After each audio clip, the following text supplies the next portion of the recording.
ఇక్కడ కాంగ్రెస్ సోషల్ మీడియాలో రేవంత్ అన్న పల్లెలకు కూడా ఎలక్ట్రిక్ బస్సు అదే అంటున్నా ప్రచారం అనేది అదే అంటున్నా ఎట్లుందంటే బీజేపీకి కార్యకర్తలు ఎక్కువ రూపాయి తీసుకోకుండా పనిచేసేంత అంటే ఓపెన్ హార్టెడ్ ఉన్న కార్యకర్తలు ఎందుకు ఈ విషయంలో ఫెయిల్యూర్ అవుతున్నారు దానికి గల రీజన్లు మేము ఎంక్వైరీ చేస్తే గ్రూప్ రాజకీయాలు అనేది ప్రతి నియోజకవర్గంలో నడుస్తున్నాయి రాష్ట్రంలోనే గ్రూప్ రాజకీయాలు నడుస్తున్నాయి సో అందుకని కార్యకర్త ఎక్కడికి వెళ్ళాలో తెలియక ఈ పార్టీ కార్యక్రమాలను చెప్పుకోవడంలో బీజేపీ ఫెయిల్యూర్ అయ్యి ఈ గతి పట్టిందని చెప్పేసి అదే అంటుండే అది తప్పండి ఇవాళ వాళ్ళు చెప్పే దాంట్లో ఎట్లుండాలంటే రేవంత్ రెడ్డి గారు నిజంగా నిజాయితీగా ఉంటే ఇవాళ అప్రిషియేషన్ చేయాలంటే మొన్న ఒక రోజు పోయి మోడీ గారిని కలిశారు నిజంగా కూడా అందరూ అప్రిషియేషన్ చేశారు అరే రాష్ట్ర అభివృద్ధి కోసం మళ్ళీ ఎందుకో వాళ్ళ పార్టీలో మరి ఆయన ఎవరు తిట్టారో కేంద్రం నుంచి ఎవరు తిట్టారో మళ్ళీ మోడీ గారి మీద సెకండ్ డే నుంచే యూటర్న్ తీసుకొని మాట్లాడారు సో ఇది కాదు ఇలా చెప్పాలండి కేంద్రం ఇచ్చింది ఎస్ కేంద్రం నుంచి 400 బస్సులు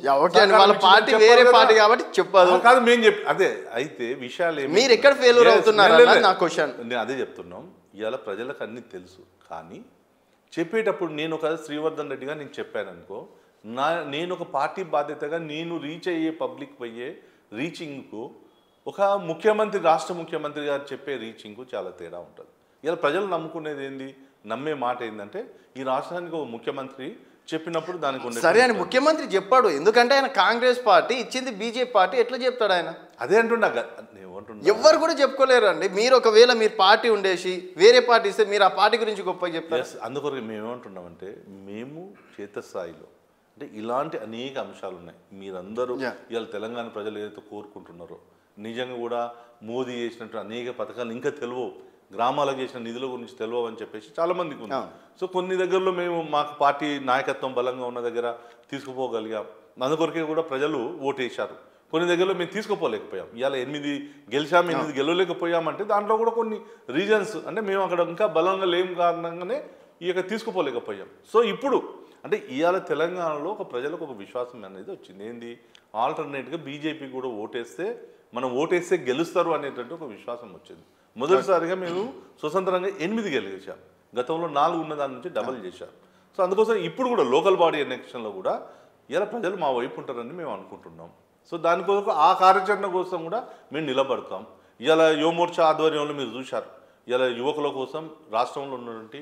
యువకులు ఈరోజు ఇబ్బంది పడుతున్న సందర్భంలో రాష్ట్ర వ్యాప్తంగా ఇలా యువత యొక్క